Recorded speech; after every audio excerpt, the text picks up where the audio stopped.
नमस्कार, शाम के 5 बज चुके हैं। आप जानते हैं वक्त हो गया है ताल ठोके का, और आज हम एक बहुत बड़ा खुलासा करने जा रहे हैं। आप जानते हैं सुबह से कई तरह की बातें कही जा रही हैं, राम मंदिर निर्माण को लेकर, मंदिर की जमीन को लेकर, कि 2 करोड़ की 18.5 करोड़ में हो गई 10 मिनट में, तमाम चीजें। आज हम लोग ताल ठोक के कह रहे हैं कि ये श्री राम के साथ या श्री राम मंदिर के साथ साजिश पार्ट 2 है।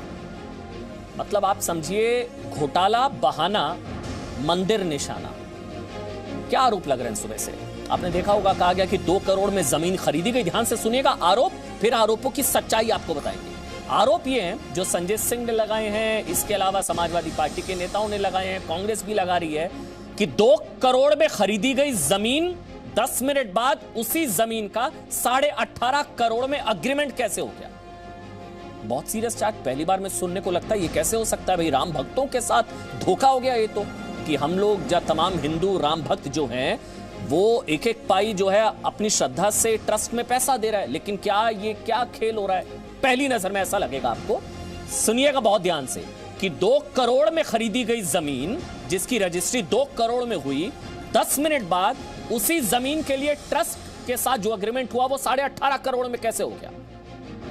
ये आरोप लगाए गए एक ही दिन में, मतलब 18 मार्च को 2021 को बैनामा और अग्रीमेंट। बैनामा होती है रजिस्ट्री, समझिएगा, आसान शब्दों में समझाएंगे। रजिस्ट्री और अग्रीमेंट एक ही दिन में हो गया, 7-7 बजे के आसपास। पहले हुआ बैनामा, रजिस्ट्री 2 करोड़ में, फिर उसी जमीन को के साथ अग्रीमेंट कर लिया ट्रस्ट ने, श्री राम जन्मभूमि तीर्थ क्षेत्र ट्रस्ट ने, वो कर लिया 18.5 करोड़ में। सच सुनिए, अब इसको लेकर जो दावा है, जो ट्रस्ट का पक्ष है, वो आपको जानना चाहिए। ट्रस्ट का ये पक्ष है कि बैनामा, समझिएगा 2 शब्द होते हैं, बैनामा और मैनामा। बैनामा रजिस्ट्री तो हुई, देखिए 2 करोड़ में, सही बात है, वो मार्च 2021 में अभी हुई। लेकिन इसके लिए अग्रीमेंट टू सेल बताया जा रहा है कि वो तो 2011 में हो गया था। ये ट्रस्ट का दावा है। अग्रीमेंट टू सेल होता है मैनामा, मतलब कि ये जमीन जो है, अमुक जमीन, ये 2 करोड़ में ये मैं खरीदूंगा, मैनामा बुक कर ली जाती है जमीन। 2011 में 2 करोड़ का रेट था, 2 करोड़, उसको मैनामा कहते हैं, अग्रीमेंट टू सेल। अब दावा यहां तक किया जा रहा है कि 10 साल पहले 2 करोड़ में अग्रीमेंट टू सेल हुआ, जिसके आधार पर 2021 में रजिस्ट्री हुई 2 करोड़ में, फिर आज की कीमत के हिसाब से वो 18.5 करोड़ में बेची गई। मतलब जो बैनामा हुआ, मतलब जो रजिस्ट्री हुई, वो अग्रीमेंट टू सेल के बेसिस पर हुई थी। मेरे साथ संजय सिंह मुझे बताया जा रहा है, जिन्होंने ये आरोप लगाया। संजय सिंह और संबित पात्रा, बीजेपी की तरफ से राष्ट्रीय प्रवक्ता, दोनों मेरे साथ इस वक्त हैं। पहले मैं संजय सिंह आरोप, फिर संबित, आप बताइएगा कि इनके आरोपों में कितना दम। समझिएगा जो आरोप है और जो पक्ष है। संजय सिंह, मुझे पहले आप बताइए, आपने कहा कि 1 सेकंड में 5.5 लाख का हेरफेर हो गया, कैसे? समझाइए, अगर आपके पास डॉक्यूमेंट्स वगैरह है कुछ, समझाइए तमाम दर्शकों को। संजय सिंह। देखिए, मैं आपको जो कागजात हैं उसके आधार पर अपनी बात कह रहा हूं। ये एक बैनामा होता है 18 मार्च 2021 को। ये बैनामा करते हैं हरीश पाठक और कुसुम पाठक जी, सुल्तान अंसारी और रवि मोहन तिवारी के नाम पे। और इसकी जो जमीन की मालियत है ये 5 करोड़ 80 लाख के लगभग है। 2 करोड़ रुपए में इसका बैनामा होता है, रजिस्ट्री होती है। और जब ये रजिस्ट्री होती है तो इसमें जो लोग गवाह हैं, आपको जान के हैरानी होगी कि एक इसमें गवाह हैं ऋषिकेश उपाध्याय जी, जो कि फैजाबाद के भारतीय जनता पार्टी के अयोध्या के मेयर हैं। और इसमें एक गवाह हैं अनिल कुमार मिश्रा जी, जो ट्रस्ट के मेंबर हैं, वो ट्रस्ट के सम्मानित सदस्य हैं। ये अनिल कुमार मिश्रा जी हैं। तो अनिल कुमार मिश्रा जी जो ट्रस्ट के सदस्य हैं, भारतीय जनता पार्टी के मेयर, दोनों की जानकारी में 2 करोड़ में एक जमीन खरीदी जाती है 18 मार्च 2021 को शाम को 7:10 पे। और यही रवि मोहन तिवारी और सुल्तान अंसारी जमीन को ट्रस्ट के नाम पे, राम जन्मभूमि ट्रस्ट के नाम पे 18.5 करोड़ में बेच देते हैं 7:15 पे। और इसमें भी गवाह जो हैं वो गवाह हैं आदरणीय हमारे ट्रस्ट के जो ये मेंबर हैं अनिल कुमार मिश्रा जी और ऋषिकेश उपाध्याय जी। ये दोनों इसमें भी दोनों लोग गवाही हैं। तो मेरा ये कहना है कि आप अपने एक सदस्य के जरिए ये बेईमानी और भ्रष्टाचार करा रहे हैं। आपके ट्रस्ट के एक मेंबर को पता है कि 2 करोड़ में एक जमीन खरीदी जा रही है और 5 मिनट के बाद वही जमीन 18.5 करोड़ रुपए में वो मेंबर बिकवा रहा है। दोनों में उसी की गवाही है। इसके बाद कल एक चंपत राय जी का बयान आया और वो बयान आप पढ़ेंगे तो बहुत ही हास्यास्पद लगेगा आपको। वो क्या कह रहे हैं?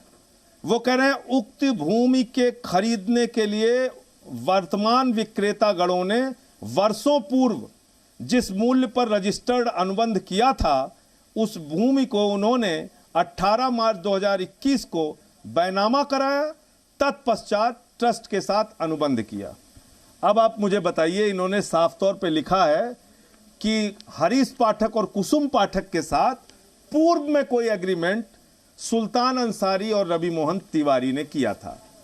ये कागज आप देखेंगे अमन जी तो सारी स्थितियां बिल्कुल दूध का दूध पानी का पानी हो जाएगा।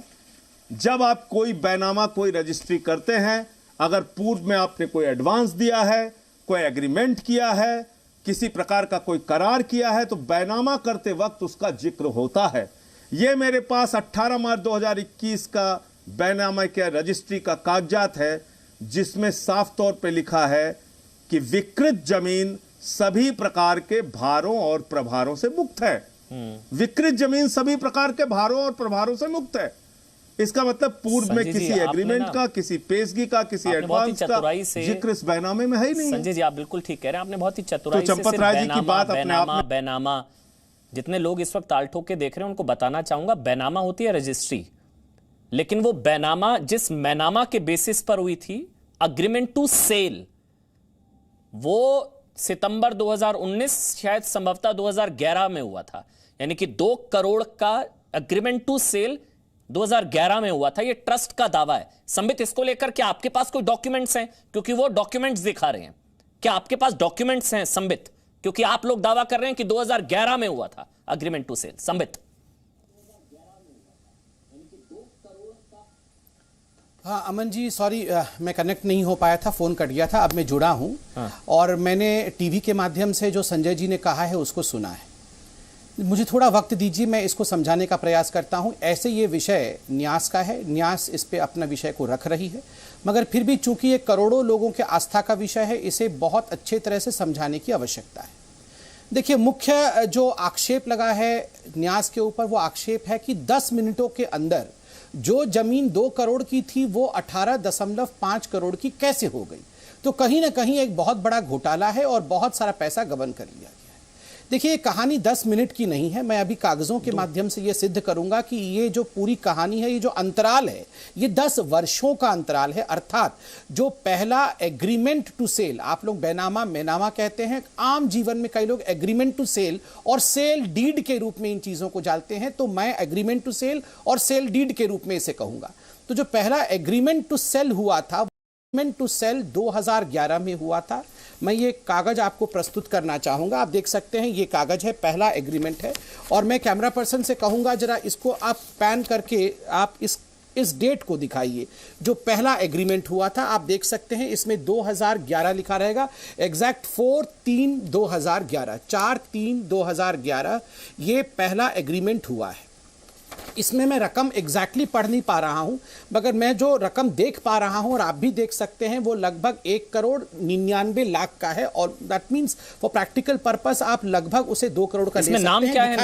नाम बताइए समित, नाम क्या है? उनकी हैंडराइटिंग ऐसी होती है कि नाम मैं नीचे देख सकता हूं, कुसुम जी आप भी देख सकते हैं, कुसुम और हरीश आप दोनों को देख सकते हैं। और ऊपर जिनके साथ ये एग्रीमेंट हुआ है वो है इरफान अंसारी। दरअसल जो अभी हम सुल्तान अंसारी कह रहे हैं, सुल्तान अंसारी के पिताजी हैं जिनका नाम है इरफान अंसारी। तो ये विषय उस जमाने से चल रहा है, तो मतलब 2011 में 2 करोड़ के पिताजी एक्टिव थे।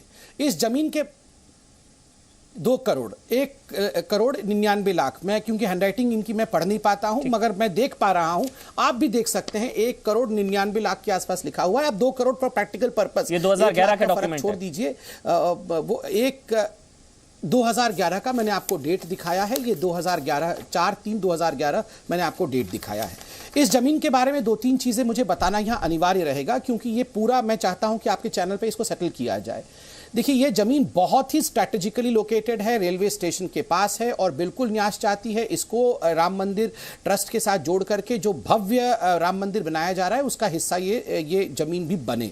मगर इस जमीन में एक बहुत बड़ा लिटिगेशन था। आखिर 2011 से अभी तक क्यों नहीं सेटल हुआ? इस जमीन का सबसे बड़ा लिटिगेशन था कि कुछ लोगों ने इसे हड़प रखा था और उसे सुन्नी वक्फ बोर्ड की प्रॉपर्टी बताते थे। इस पे केस चल रहा था और मैं वो केस पेपर्स भी लेके आया हूं, आप देख सकते हैं। ये फाइनली 2020 में सुन्नी वक्फ बोर्ड ने कहा कि जो तथाकथित जमीन है जिसके विषय में हम चर्चा कर रहे हैं, ये सुन्नी वक्फ बोर्ड की जमीन नहीं है। आप जानते हैं जिस जमीन पे लिटिगेशन चल रहा होता है उस जमीन को जो भी बेचने वाला होता है वो औने पौने दाम पे बेच देता है और वो सोचता है कि किस प्रकार से इस झंझट से मैं मुक्ति पाऊं। तो कहीं ना कहीं जो 2 करोड़ की रकम 2011 में भी थी वो भी कहीं ना कहीं डिफ्लेटेड था, वो भी मार्केट प्राइस से कम था क्योंकि उस पर लिटिगेशन चल रहा था।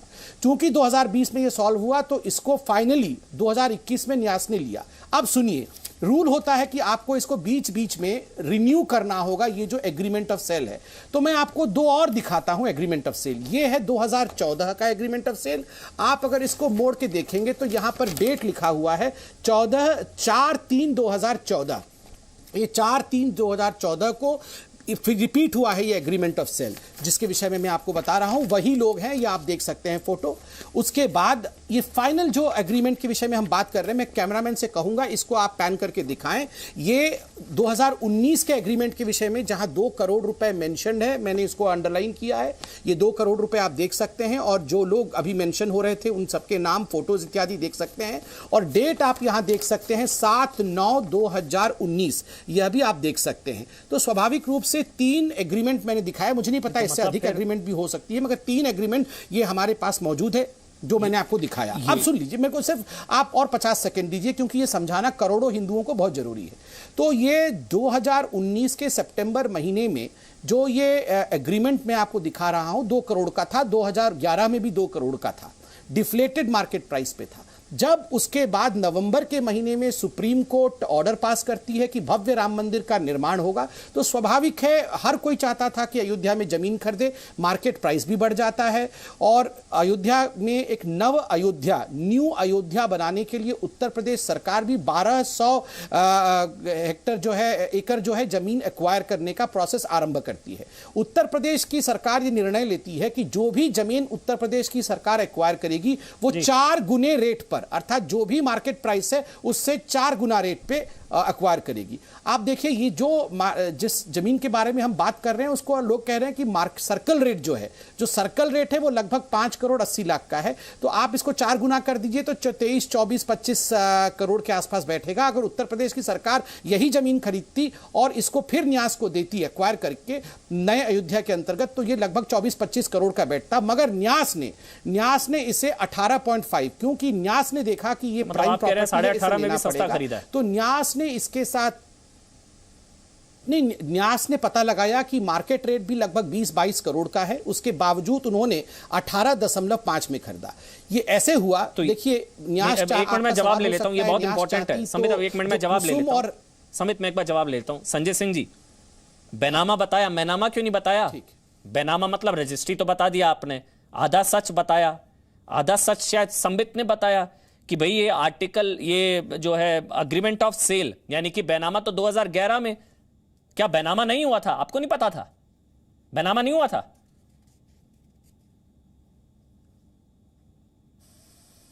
ये आप अगर आप किसी से भी पूछेंगे, अगर पूर्व में कोई रजिस्टर्ड अनुबंध हुआ होता, अगर पूर्व में किसी प्रकार का कोई रजिस्टर्ड एग्रीमेंट हुआ होता तो उसका जिक्र रजिस्ट्री करते वक्त जरूर होता कि पूर्व में एग्रीमेंट हुआ था, इतना हमने पेशगी दी थी, इतना एडवांस दिया था और वो पैसा अब काटा जाएगा और इतना पैसा शेष दिया जाएगा। मैंने तो आपको पढ़ के बता दिया, कहिए तो मैं फिर से बता दूं।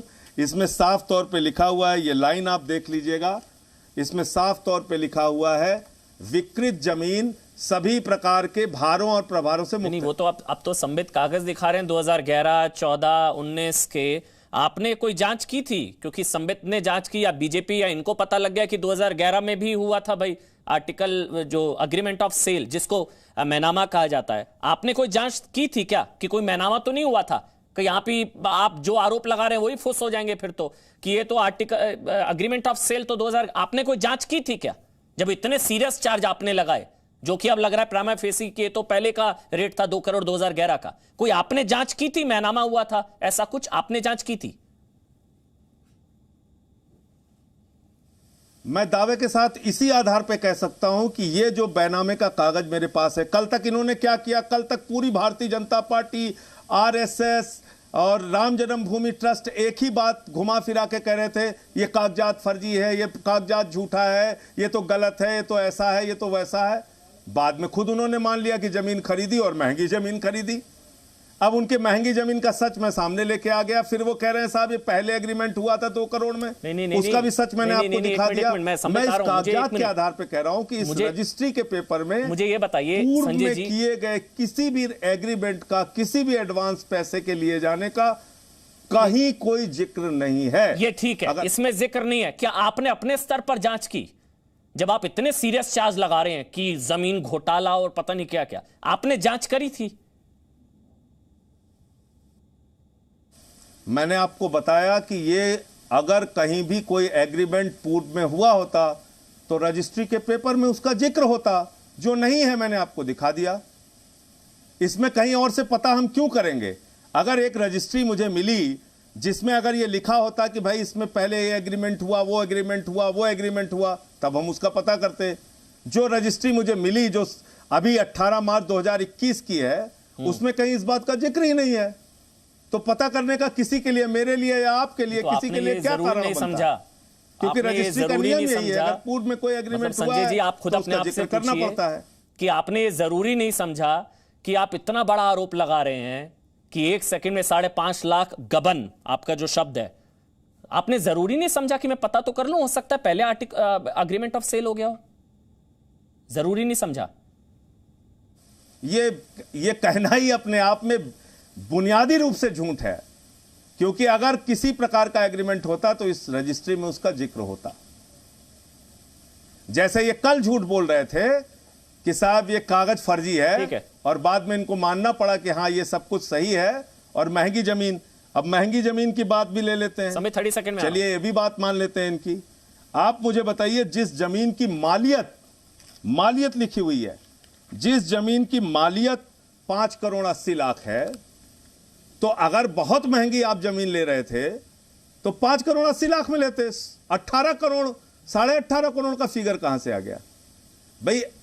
एक बात के लिए तो सबसे पहले तो दान पुण्य की जमीन में अगर कोई 2 करोड़ में खरीदा है तो उसको 2.25 करोड़ में बेचना चाहिए, 1 करोड़ 90 लाख में खरीदना चाहिए। लेकिन आपने 5 करोड़ 80 लाख की मालियत की जमीन पहले तो 2 करोड़ में खरीदवा ली अनिल मिश्रा से। आरोप लगा रहे हैं, और फिर वही अनिल मिश्रा गवाह बन के ऋषिकेश उपाध्याय भी जुड़ गए, जिनका आप नाम ले रहे हैं, उनके पास भी चलेंगे। संबित, अब आप जवाब दे दीजिए, रजिस्ट्री में ना जिक्र क्यों नहीं है इसका? फिर ये संजय जी बोल रहे हैं रजिस्ट्री में जिक्र क्यों नहीं है इसका कि अग्रीमेंट टू सेल हुआ था? फिर बाकी मेहमान उनके पास चलेंगे। देखिए मैंने आपको प्रत्यक्ष रूप से, कोई बहुत इसके लिए भागदौड़ करने की आवश्यकता नहीं है। अगर साफ मन से संजय जी ने पता लगाने की कोशिश की होती तो जो सारे रजिस्ट्री एग्रीमेंट ऑफ सेल आपको मैंने दिखाया, 11 का दिखाया, 14 का दिखाया, 19 का दिखाया, ये उनको भी उपलब्ध हो सकता था। प्रयास नहीं किया क्योंकि कहीं ना कहीं इंटेंशन राजनीतिक था, नंबर 1। नंबर 2, मैंने कहा ये प्राइम प्रॉपर्टी है, न्यास चाहती थी इस प्रॉपर्टी को, इसलिए पाठक भी चाहें या अंसारी चाहें तो अलग अलग ये प्रॉपर्टी बेच नहीं सकते थे। मैं 30 सेकंड लेके समझाना चाहूंगा।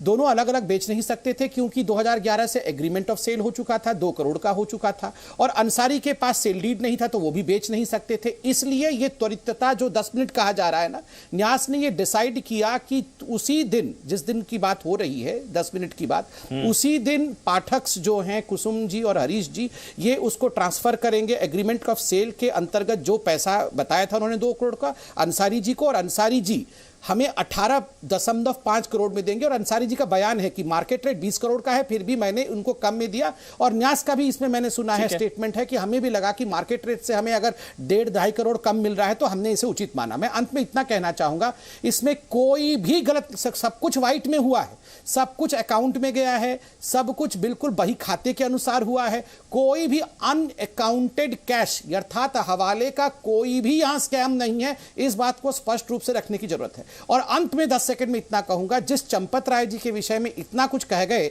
अब मैं अंदर से रो रहा था। मैं चंपत राय जी को जानता हूं, जिस व्यक्ति ने अपने पूरे जीवन चने खाकर गुजारे हैं, जिस व्यक्ति का मरने तक केवल एक ही ध्येय है और वो ध्येय है कि मैं मरने से पहले राम मंदिर देख के मरूं, ना परिवार ना कुछ है उस व्यक्ति का, आप उस व्यक्ति को कह रहे पैसा खा के चंपत हो गया। मुझे तो बहुत तकलीफ हो रही है। इतने सीधे, इतने सच्चे व्यक्ति को इस प्रकार से केवल राजनीति के कारण गाली देना उचित नहीं है। ये बहुत जरूरी था, इसलिए जब ये आरोप लगे थे, हम लोगों की भी जिम्मेदारी बनती है कम से कम सच सामने आए। जो संजय सिंह ने कहा, जो ट्रस्ट का पक्ष, आप कुछ कह रहे हैं समय, 30 सेकंड बोल लीजिए जल्दी से। जो संजय जी ने लास्ट में कहा, हाँ बोलिए बोलिए बोलिए बोलिए बोलिए। देखिए अमन जी, संजय जी ने 10 सेकंड में कहा कि सर्कल रेट तो 5,80,000 का था, तो ज्यादा में कैसे बेच दिया। देखिए मैंने इसकी 2 विषय कहे हैं, आप किसी भी जानकार से पूछिए। ये मैं एक बार ऋषिकेश उपाध्याय से समझ लेता हूं, जो मेयर है, ठीक है ना समित, ये मैं ऋषिकेश उपाध्याय से समझ लेता हूं, मेयर है। सर्कल रेट के अनुसार भी अगर सर्कल रेट के अनुसार भी सरकार इसको अधिग्रहित करती तो 4 गुना रेट में अधिग्रहित करती, अर्थात लगभग 24-25 करोड़ में करती, तो फिर भी न्यास ने कम मिली। ऋषिकेश उपाध्याय, देखिए इनको सुनना आज तमाम लोगों को, पूरे देश को ताल ठोके में इसलिए जरूरी है क्योंकि यही वो शख्स हैं, ऋषिकेश उपाध्याय, जो एक दिन में जो बताया जा रहा है बैनामा यानी कि रजिस्ट्री 2 करोड़ और उसके बाद अग्रीमेंट 18.5 करोड़, दोनों में गवाह ऋषिकेश उपाध्याय। इनसे बेहतर कोई नहीं बता सकता, समझा सकता कि पूरा मामला क्या है। ऋषिकेश उपाध्याय जी, आप भी एक बार समझा दीजिए, क्योंकि ये आरोप लगाए जा रहे हैं कि घोटाला हो गया, पता नहीं क्या क्या, आप समझा दीजिए 10 मिनट के अंदर अंदर 2 करोड़ से 18.5 करोड़ का सच क्या है। ऋषिकेश उपाध्याय, मेयर ऋषिकेश। देखिए, जो संजय सिंह जी ने अभी बताया, हाँ जी, कि एग्रीमेंट टू सेल का कोई जिक्र नहीं था, तो मैं आपको पेपर पूरे देश के सामने रख रहा हूं। उससे पहले यह निरस्तनामा पेश भी 2 करोड़ पहले, सबसे पहले इस ट्रस्ट में एग्रीमेंट टू निरस्त हो रहा है, फिर उसके बाद उसके नाम बैनामा होता और फिर आता है। ये एग्रीमेंट टू सेल जब निरस्त हो गया तो प्रत्येक बात और भार से मुक्त हो गई। देश को गुमराह करने का काम है। कहा जाता है ना कि जबर चोर सैनी में गावे, हमारे यहाँ की एक कहावत है। तो यह निरस्तनामा भी मैं आपके देश के सामने रख रहा हूं। ये 2011 से लेकर और जो हमारे वहां के मंदिर, जो भव्य मंदिर के निर्माण में जो मंदिर आ रहे थे, जो घर आ रहे थे, कोई देश भर के लोग अयोध्या आना चाहते हैं तो कोई अयोध्या से छोड़कर बाहर नहीं जाना चाहता। इसलिए कुछ संतों ने, सभी लोगों ने आग्रह किया, तो वो सुल्तान अंसारी और जो लोग थे, उन जो लोगों ने ट्रस्ट को सहमति के आधार पर स्वीकार किया। ऋषिकेश पांडे जी, बस एक और सवाल, मुझे पता आपको जाना है, मतलब मैं इसका निचोड़ ये लगा लूं कि 2011 में 2 करोड़ 1,99,00,000 2 करोड़ का एग्रीमेंट ऑफ सेल हो गया था 2011 में, ठीक?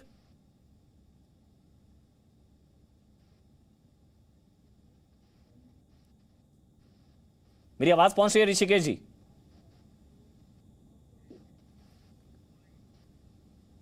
जी बोलिए। मैं बस ये कंफर्म कर रहा हूं, मुझे आगे बढ़ना है। सबसे बड़ी खबर ये आप बता रहे हैं कि 2011 में अग्रीमेंट ऑफ सेल 2 करोड़ का हुआ था 2011 में, और उसी बेसिस पर मार्च 2021 में 2 करोड़ का सेल डीड हुई। और 2019 3 बार चूंकि ये जमीन विवादित थी, इसलिए एग्रीमेंट रिन्यूअल होते गए। ठीक ठीक सर, शुक्रिया ऋषिकेश उपाध्याय जी, शुक्रिया उपाध्याय जी। आप अयोध्या के मेयर हैं, इसलिए आपकी गवाही बहुत जरूरी थी। मेरे साथ इस वक्त उमाशंकर पांडे उत्तर प्रदेश कांग्रेस के प्रवक्ता, मनोज पांडे समाजवादी पार्टी से, आचार्य विक्रमादित्य हमारे साथ हिंदू धर्मगुरु, और विष्णु जैन भी हैं, सीनियर एडवोकेट हैं। उनको रखना इसलिए जरूरी था कानूनी पक्ष समझाने के लिए। जो अभी संबित ने कहा कि बिना सेल डीड के एग्रीमेंट हो नहीं सकता था, इसलिए सेल डीड यानी कि बिना रजिस्ट्री के अगली एग्रीमेंट नहीं हो सकता था। तो मैं विष्णु जैन के पास जाऊं, लेकिन उससे पहले मनोज पांडे समाजवादी पार्टी के प्रवक्ता, मनोज जी क्या चाहते थे आप लोग? क्या मकसद था आप लोगों का? अटकाना, लटकाना, भटकाना, घोटाला बहाना, मंदिर निशाना? तो झूठ पकड़ा गया, सारी पोल खुल गई। अमन जी, आज जिस प्रकरण पर बहस हो रही है, इसमें भगवान रामचरितमानस पर ही एक हम दोहा सुनाना चाहते हैं। बहुत कुछ इसमें आ जाएगा। झूठ ही भोजन झूठ चबैना, बोल ही मधुर बचन जिम मोरा, खाई महा अधिक हृदय कठोरा। आज ये रामचरितमानस की ये चौपाई इस पूरे प्रकरण पर एकदम सटीक बैठ रही है। देखिए, मैं दो चीजें जरूर कहना चाहूंगा। भाई समीर पात्रा जी ने बात रखी, एग्रीमेंट के बारे में भी उन्होंने समझाया और बैनामा के बारे में भी समझाया। जहां तक मैं समझता हूं, एग्रीमेंट एक अलग चीज है और रजिस्टर्ड बैनामा जिसे हम लोग कहते हैं वो एक अलग चीज है। एग्रीमेंट एक निश्चित अवधि के लिए आप पार्ट पेमेंट दे करके और उसकी कुल कीमत जितने में तय हुआ, आप उस पर एग्रीमेंट करते हैं कि इतने वर्ष में शेष इतना पैसा दे करके हम उसका रजिस्टर्ड बैनामा करा देंगे और उसकी कुल तय हुई कीमत भी उसमें लिखी जाती है। और ये सच है कि रजिस्टर्ड बैनामा और बैनामा में आप उसका अधिकार नहीं पाते हैं, आप उसे केवल बाउंड करते हैं कि ये चीज आप हमें बेचेंगे और इन शर्तों पर हमें बेचने का काम करेंगे। मैं पिछले 26 मिनट से आपको बैनामा समझा रहा हूँ, अब आपको और सफाई देने की जरूरत नहीं है। सुन लीजिए पांडे जी, मेरी बात सुनिए। पांडे जी एक मिनट। पांडे जी, मुझे मकसद बताइए, आपका मकसद क्या है? पांडे जी, मैं पिछले 26 मिनट से समझा रहा हूँ। 2011 में हो गया था, 2011 में 2 करोड़ का बैनामा हो गया था, ठीक है ना? अब वो अग्रीमेंट तो सेल हो गया था, वो आपके झूठ की पोल खोलने के लिए काफी है। मेरे को बस इतना बताइए पांडे जी, 1 मिनट। पांडे जी रुकिए। चंदा कितना, आपने कितना चंदा दिया था ट्रस्ट में? एडवांस में दी जाती है। आपने चंदा दिया था ट्रस्ट में? तो ये आप सवाल पूछ रहे हैं, आपने ट्रस्ट में कितना चंदा दिया समाजवादी पार्टी ने? आपने नहीं, देखिए, नहीं क्या नहीं बोलने नहीं देंगे। नहीं, मैं तो आपसे पूछ रहा हूं, आपने ट्रस्ट में कितना चंदा दिया समाजवादी पार्टी ने? आपने? हाँ, मैं हूं राम का प्रवक्ता, चलिए मैं हूं प्रभु श्री राम का प्रवक्ता, चलिए हो, मान लीजिए, जाइए। मैं हूं प्रभु श्री राम का प्रवक्ता, जाइए दे दीजिए सर्टिफिकेट। मैं हूं प्रभु श्री राम का प्रवक्ता। 1 रुपया चंदा नहीं देंगे और चंदे पर सवाल उठाएंगे। 1 रुपया चंदा दिया आपने कितना चंदा दिया मुझे बताइए ना पांडे जी, कितना चंदा दिया ट्रस्ट में? भगवान प्रभु राम पूरे हिंदुस्तान के हैं। नहीं पांडे जी, चंदा नहीं देंगे, चंदे पे सवाल उठाएंगे। कार सेवकों पर गोलियां चलाने वाले, आज आपको प्रभु राम की चिंता हो रही है, आपको राम मंदिर की चिंता हो रही है। सर, सबको पता आपका मकसद क्या है। आपने 1 रुपया चंदा दिया पांडे जी, 1 रुपया चंदा दिया आपने समाजवादी पार्टी ने। आज जितने लिबरल गैंग, ये जो गैंग है जो राम मंदिर पर सवाल उठा रहा है या चंदा घोटाला पता नहीं क्या क्या, 1 रुपया चंदा नहीं दिया होगा आप लोगों ने। चंदा नहीं देंगे लेकिन सवाल उठाएंगे, उसकी भी पोल खुल गई है।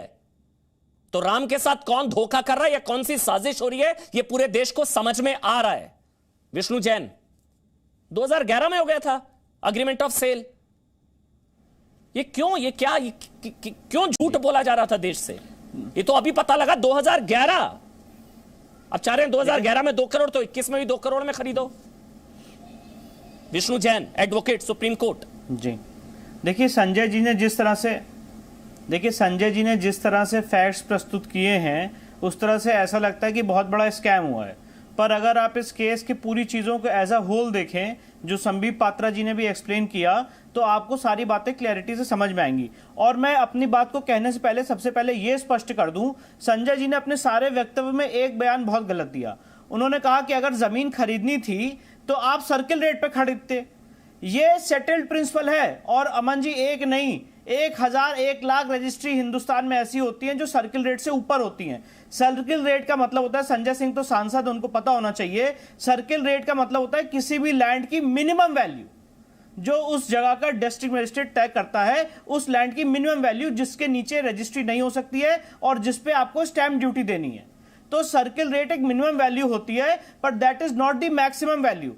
और जैसे कि अभी संबित पात्रा जी ने समझाया कि इस रजिस्ट्री इस पूरी लैंड का 2011 में एग्रीमेंट टू सेल था, फिर 2014 में हुआ, फिर 2019 में हुआ, और अल्टीमेटली जब राम जन्मभूमि का फैसला आया 9 नवंबर को, उसके बाद ये जमीन बेची गई। तो मुझे लगता है उन्होंने जो बात कही एकदम सही है, लीगली सही है। और मुझे मैं एक बात संजय सिंह से पूछना चाहता हूं, जरा ये बता दें, इनकी राजनीतिक महत्वाकांक्षा हो सकती है, वो सेपरेट बात है। आज ये सारे आरोप लीगली लगा रहे हैं। मैं संजय सिंह से नहीं हमारे साथ वो जा चुके हैं, मैं बता दूं आपकी जानकारी के लिए, संजय सिंह अब हमारे साथ नहीं है, या जो भी वो सुन रहे होंगे अगर डिबेट। ठीक है, जो भी मेरी बात सुन रहा हो, मैं एक बात पूछना चाहता हूं कि अगर 5 करोड़ की जमीन है, क्या उसको 18 करोड़, 20 करोड़ या 25 करोड़ में नहीं खरीदा जा सकता है?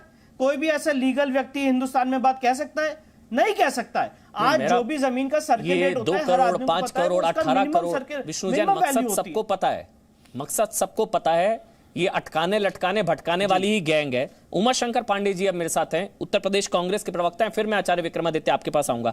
उमाशंकर पांडे जी, क्या लग रहा था आपको? अटक जाएगा, लटक जाएगा, भटक जाएगा, ये लग रहा था आपको? बुरे हिंदू। अमन जी, पूरा देश अयोध्या में भव्य राम मंदिर का निर्माण हो। तकलीफ तो भारतीय जनता पार्टी को हुआ कि माननीय सुप्रीम कोर्ट के आदेश के बाद जब पूरे देश ने राम मंदिर के निर्माण का स्वागत किया, इंक्लूडिंग हिंदू एंड मुस्लिम, तो भारतीय जनता पार्टी को बड़ा निराशा हुआ था कि ये तो कुछ हुआ ही नहीं, दंगे की आग तो भड़की ही नहीं। तो ये प्रश्न आप भारतीय जनता पार्टी से करिए, हमसे नहीं। दूसरी बात, आपने अभी सेल डीड और रजिस्टर्ड एग्रीमेंट की बात की। जहां तक मेरी जानकारी है अमन जी, रजिस्टर्ड एग्रीमेंट का एक टाइम होता है, उसके बाद अगर बैनामा नहीं होता है तो रजिस्टर्ड एग्रीमेमेंट अपने आप समाप्त हो जाता है। पूरा तो मेरी जानकारी है अमन जी, सुनिए, 3 साल में रिन्यू होता है, वो 3 बार रिन्यू हुआ। यस। और कोई भी रजिस्टर्ड एग्रीमेंट अगर बगैर किसी टोकन मनी के हो रहा है, जैसा कि इस मामले में दिख रहा है कि टोकन मनी का कोई जिक्र नहीं है, तो यानी कि अगर बगैर टोकन मनी के कोई रजिस्टर्ड एग्रीमेंट हुआ है जिसका परचेज यानी कि बैनामा 10 साल बाद 2021 में जाके हो रहा है, तो ये अपने आप पर एक बड़ा प्रश्न चिन्ह खड़ा करता है। किस पर प्रश्न चिन्ह खड़ा करता है? किस पर ये प्रश्न चिन्ह है? हम कोई भी रजिस्टर्ड एग्रीमेंट करते हैं, कोई भी, ये सामान्य जो परचेज होती है लैंड की, हम लखनऊ में रहते हैं, तमाम सारे लोग लैंड खरीदते हैं। मकसद क्या है आपका इस सब के पीछे? मैं अमन जी बता दीजिए ना। आपको लगता है इससे तुष्टीकरण हो जाएगा, आपका वोट बैंक खुश हो जाएगा, फिर से राम मंदिर पर सवाल उठा देंगे? मकसद क्या है अमन जी? मकसद रजिस्टर्ड एग्रीमेंट जब होता है, हरीश पाठक जी कोई सामान्य विक्रेता नहीं है, वो भी एक मंदिर के महंत हैं, वो भी महंत है, बाबा हरिदास जी हैं वो, जिनसे इन लोगों ने, रवि तिवारी और इन्होंने जमीन खरीदी है। पांडे जी, तो उनसे रजिस्टर्ड एग्रीमेंट कर रहे थे। उमाशंकर पांडे, उत्तर प्रदेश कांग्रेस से। पांडे जी सुनिए, पांडे जी, मकसद क्या है आपका? आप चाहते क्या है? वो मकसद बताइए। मकसद अटक जाए, लटक जाए, भटक जाए, मंदिर फिर से आप लोगों की खींच है मंदिर के खिलाफ, ये हो रहा है। वो भारतीय जनता पार्टी भी लाख कोशिश कर ले, कोई दंगा नहीं होने वाला है। शांति से अयोध्या में भव्य राम मंदिर का निर्माण होगा, लेकिन 5 फरवरी को माननीय सुप्रीम कोर्ट के आदेश पर जिस ट्रस्ट का निर्माण हुआ था, उस ट्रस्ट में ऐसे लोग आ गए हैं जो चंदा जीवी हैं। अभी संबित जी कह रहे हैं वो चना खा के रहते हैं। हाँ बिल्कुल, आपदा में अवसर तलाशने वाले लोग हैं ये। संबित आप बोल दीजिए। संबित चंदा जीवी, कारगिल के ताबूत में। ये शांत हो जाएं, फिर मैं बोलता हूं। प्रभु राम, अब सबको प्रभु राम की चिंता। ये वो लोग हैं जो पूछ रहे थे कि कहां पैदा हुए हैं प्रभु राम, कौन से कमरे में। ये वो लोग हैं, बुरे हिंदू चाहते हैं मंदिर, सारी चीजें हैं, लटकाने अटकाने भटकाने का प्रयास जितना आप लोगों ने किया। संबित आप जवाब दे दीजिए, उसके बाद मैं आचार्य विक्रमादित्य आपके पास आऊंगा। संबित, विष्णु जैन जी आ रहा हूं। देखिए अमन जी, मैंने टेक्निकली पूरे विषय को समझाया, आप जरा इमोशनल एस्पेक्ट को समझने का प्रयास करिए। अमन जी, आप देखिए, ये तो स्वाभाविक है, ये लोग चाहते ही नहीं थे भगवान राम का भव्य मंदिर बने। आपने बिल्कुल सही कहा, कभी राम भगवान के लिए कहते थे राम तो एग्जिस्ट ही नहीं करते हैं, तो कभी एफिडेविट देके कहते थे कि भगवान राम तो एक काल्पनिक पात्र हैं, तो कभी ये कहते थे बताओ किस कमरे में भगवान राम का जन्म हुआ। और जब सुप्रीम कोर्ट ने इस पर निर्णय दिया तब यही लोग कहते थे सुप्रीम कोर्ट के जज तो बिके हुए हैं। इस हद तक ये देखिए, ये मैं आपको आज टीवी के माध्यम से बताना चाहूंगा, और करोड़ों हिंदू मुझे सुन रहे होंगे। मैं हिंदू मुस्लिम नहीं कह रहा हूं, क्योंकि करोड़ों मुसलमान भी चाहते हैं राम मंदिर बने, मगर यहां कुछ ऐसे लोग हैं जो किसी भी कीमत पर ये कोशिश करेंगे कि राम मंदिर अटक जाए। ये आपको क्या लगता है, ये चंपत राय जी 1 करोड़ 2 करोड़ रुपए के लिए, यार इन लोगों ने, सर मैं सुन लीजिए, सर प्लीज सुन लीजिए, इन लोगों ने अपने सीने पे गोलियां खाई हैं सर। कोठारी बंधु नाम सुना है? इनके आवाज को जरा प्लीज कम कर दीजिए। मैं भगवान राम के लिए चिल्लाना नहीं चाहता हूँ, मर्यादा पुरुषोत्तम पर डिबेट मर्यादा में कम रखिए। मैं इन कांग्रेसियों के साथ लड़ना भी नहीं चाहता हूँ। ये तो मर्यादा पुरुषोत्तम पर है, तो मर्यादा में डिबेट करेंगे। इतना चिल्ला रहे हैं, मेरी बात सुन ले। पांडे जी आप रुक जाइए, पांडे जी रुक जाइए। मर्यादा पुरुषोत्तम पर मर्यादा में डिबेट, अपनी अपनी टर्न पर, ठीक है? संबित आप बोलिए, उसके बाद आप बोल लीजिएगा। पांडे जी आऊंगा आपके पास। संबित आप कंप्लीट कर लीजिए, कोई बीच में नहीं बोलेगा। प्रभु राम पर डिबेट है सर, कहां? थोड़ी तेजीब में, आराम से। अमन भाई, संबित आप बोलिए। अमन भाई, जिन लोगों ने अपने सीने पे भगवान राम की मंदिर के लिए गोली खाई है ना, ऐसे सैकड़ों लोग हैं। लाशें बिछ गई थी, लाशें नदी में बह रही थी, सरयू नदी में लाशें बह रही थी, लाल हो गया था नदी का एक हिस्सा। आपको क्या लगता है ये 1-2 करोड़ के लिए इन लोगों ने अपनी लाशें बिछाई थी? इन लोगों ने अपनी लाशें बिछाई थी। मैं सभी से अपील करूंगा, और खासकर आज उत्तर प्रदेश की जनता से अपील करूंगा, ना बटना तुम ब्राह्मण, राजपूत, गुर्जर, जाट में एक मुस्त होकर, हिंदू होकर खड़े हो जाना। ये सारे लोग कोशिश करेंगे कि किसी भी कीमत पर मंदिर ना बनने दे। एक मुस्त होकर खड़े होना और अपने आराध्य देव का मंदिर किसी भी कीमत पर बने, इसके लिए कोई भी कसर बाकी मत छोड़ना, और विश्वास रखना उन लोगों पर जिन्होंने अपना न्योछावर किया है भगवान राम के मंदिर के लिए। कभी भी अविश्वास मत करना। मैंने टेक्निकली समझाया है, मगर बहुत सारी चीजें टेक्निकली आप लोग भी समझ नहीं पा रहे होंगे। ये बेनामी, अनामी, ये एग्रीमेंट, ये डीड क्या होता है, मगर आप सिर्फ मन के अंदर विश्वास रखना, ये मान के चलना, ये जान के चलना कि ये लोग एक पैसा यहां वहां नहीं करेंगे। ये पैसा आपका है, भगवान राम आपके हैं, ये मंदिर सैकड़ों वर्षों तक हमारी देश की धरोहर है, कोई इसके साथ खिलवाड़ नहीं कर रहा है। सोनिया गांधी जी चाहती हैं क्या राम मंदिर बने? बिल्कुल नहीं चाहती हैं। ये आम आदमी, अमानतुल्लाह खान, ये पूरा राम मंदिर वाला विषय कौन देख रहा है आपको पता है? अमानतुल्लाह खान जी जाके अयोध्या में रिसर्च कर रहे हैं कि राम मंदिर में जमीन किससे खरीदी गई, किससे नहीं खरीदी गई। ये अमानतुल्लाह खान डिसाइड करेंगे राम मंदिर को। और रिजवी अभी आके आपके यहाँ रिजवी बयान दे रहे थे राम मंदिर पे, ये रिजवी बयान देंगे, अमानतुल्लाह खान इस पे डिबेट करेंगे, और यहां पर सोनिया गांधी डिसाइड करेगी? कदाचित नहीं। भगवान राम का भव्य मंदिर बनने से कोई रोक नहीं सकता है। और मैं फिर से अपील करता हूं हिंदुओं को कि वो जाति में ना बटे, एक मुस्त होकर खड़े होकर अपने भगवान राम के मंदिर के निर्माण की। एक चीज ये भी कहा जा रहा है कि जिन लोगों ने आरोप लगाया उनके खिलाफ भी कार्रवाई की जाएगी। अगर उनके आरोप झूठे निकले तो आपराधिक मामला उनके खिलाफ दर्ज होगा संबित, क्योंकि अगर ये झूठे निकले और लगभग झूठे लग रहे हैं। देखिए, मैं न्यास का प्रवक्ता नहीं हूं, न्यास का प्रवक्ता इस विषय पे बताएगा, मगर मैंने उनके बयान को पढ़ा है, और न्यास ने बहुत स्पष्ट रूप से कहा है कि ये विचार बनाया जा रहा है कि ऐसे लोगों के ऊपर, जिन लोगों ने ये प्रेस कॉन्फ्रेंस करके झूठी बातों को यहां पर जनता के सामने रखा है, उनके खिलाफ मानहानि का मुकदमा होगा। और वैसा मानहानि का मुकदमा नहीं जिसमें अरविंद केजरीवाल जाके माफी, सबसे किससे, अरुण जेटली जी से, नितिन गडकरी जी से, सबसे चुपके से कमरे में जाके माफी, आई एम सॉरी सर, मुझसे गलती हो गई, और छूट जाते थे। ये इस बार नहीं होगा ऐसे। ये इसका मकसद मुझे समझना, आचार्य विक्रमादित्य बताएंगे। आचार्य विक्रमादित्य, बहुत लोग हैं जो खींच मिटा रहे हैं मंदिर निर्माण की, सालों साल, 497 सालों बाद ये शुभ घड़ी आई कि मंदिर निर्माण पर सुप्रीम कोर्ट का फैसला आया। अभी भी माने नहीं है वो लोग, मेरे को लग रहा है। उनको लग रहा है कि साम दाम दंड भेद किसी भी तरह से अटक जाए, बस सीबीआई जांच, ईडी जांच, घोटाला कुछ अटक जाए, मंदिर ना बन जाए। ये 22 का भी इफेक्ट है, उत्तर प्रदेश में विधानसभा चुनाव। बिल्कुल सर। आचार्य विक्रमादित्य, फिर आ रहा हूं, फिर मैं आऊंगा समाजवादी पार्टी की जो प्रवक्ता है मेरे साथ, अमन जी, जो आपके उमाशंकर जी आ रहा हूं।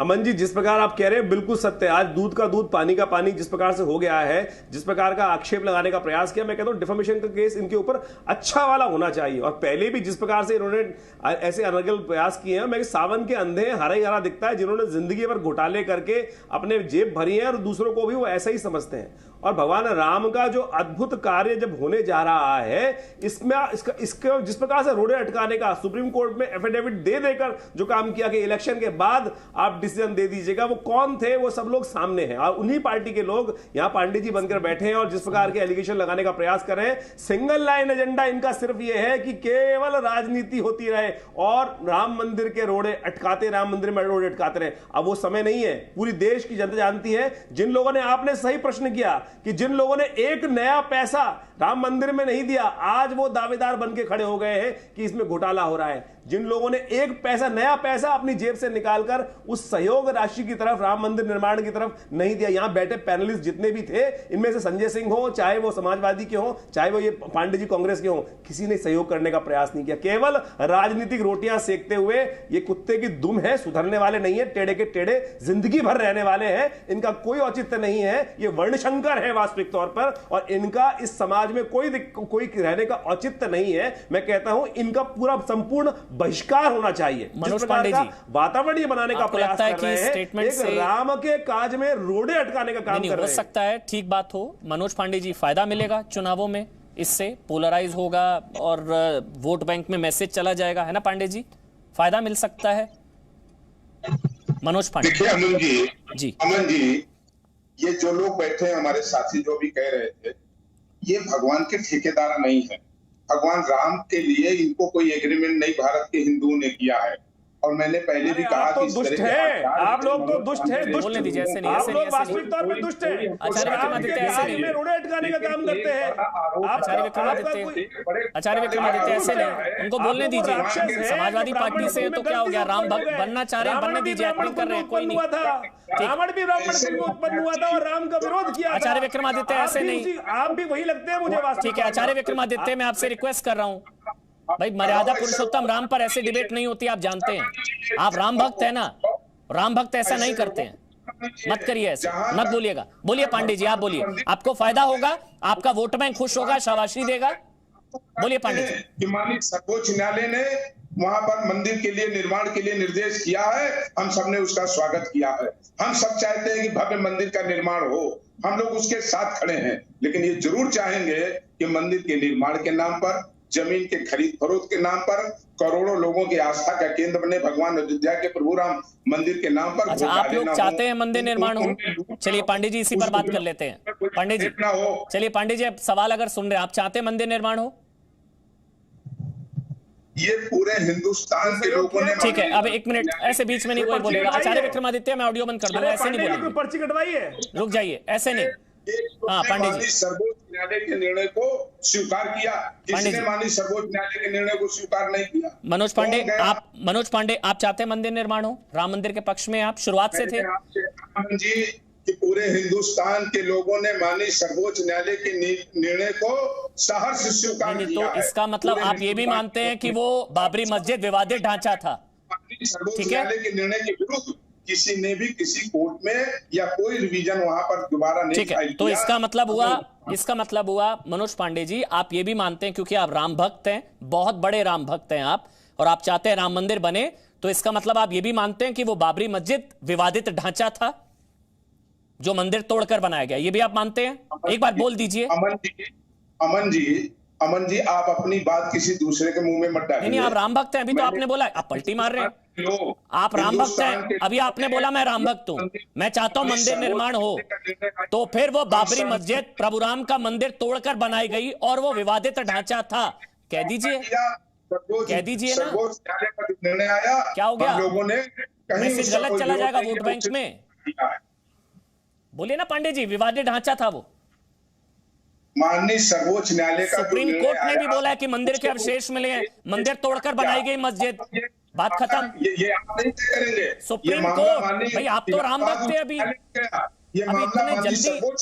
इतना जल्दी आपका धर्म परिवर्तन, राजनीतिक धर्म परिवर्तन हो गया। अभी आपने बोला मैं राम भक्त हूं, अभी आपने बोला मैं राम भक्त हूं, मैं चाहता हूं मंदिर बने, और राम भक्त तो जानते हैं वो विवादित ढांचा था जो मंदिर तोड़कर बनाया गया, विवादित ढांचा। किससे नहीं चाहिए हमको इसका प्रमाण पत्र। नहीं, आप तो राम भक्त हैं। हमारी अपनी आस्थाएं हैं, हमारी अपनी धार्मिक भावनाएं हैं। आप लोगों का चेहरा असली लाने में सामने, मैं कह रहा हूं ना, बहुत आसान है आप लोगों का असली चेहरा सामने लाना। बहुत आसान है। समाजवादी पार्टी का खासकर कार सेवकों पर गोलियां चलाने वाले आज मंदिर मंदिर कह रहे हैं। सर आप बोल दीजिए वो विवादित ढांचा था। विष्णु जैन, उसके बाद संबित मुझे वाइंड अप करना है। विष्णु जैन और फिर संबित पात्रा कंक्लूडिंग कमेंट, लेकिन पहले विष्णु जैन। विष्णु जैन, मैं यहाँ पे समाजवादी पार्टी के प्रवक्ता को सुन रहा था। मुझे लगता है इनके पार्टी के जो सुप्रीमो है माननीय श्री मुलायम सिंह यादव जी, उन्होंने एक बयान दिया था कि कार सेवकों पे गोली चलवाना जरूरी था मुसलमानों का भरोसा जीतने के लिए। ये उन्होंने अपना गुनाह एडमिट किया था और यही आज बैठ के बात कर रहे हैं राम मंदिर के ट्रस्ट और पैसे और चंदे के लिए।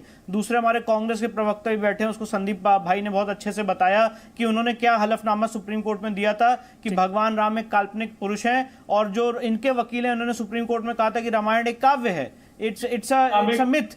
तो ये सारी बातें आज जो कह रहे हैं यहाँ पे, इनके रियल इंटेंशंस क्या हैं ये हम सबको रियल इंटेंशन 2022 विधानसभा, उत्तर प्रदेश विधानसभा चुनाव, चाहे आम आदमी पार्टी चाहे opposition party. Sambit concluding comment, आपका फायदा मिलता है ऐसे स्टेटमेंट से, पोलराइज हो जाता है, वोट बैंक में मैसेज चले जाता है, इसलिए ये सब। और आगे आगे देखिए, अभी और होगा खेल। संबित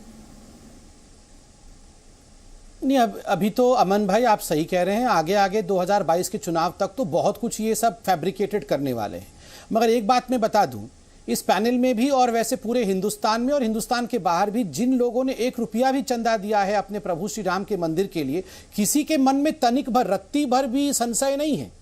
ये सारा का सारा संशय ड्रामा उन्हीं के मन में है जिन्होंने राम मंदिर के विरोध किया था और जिन्होंने 1 पैसा भी, एक नया आना भी डोनेशन नहीं दिया है, चंदा नहीं दिया है, याद रखिए।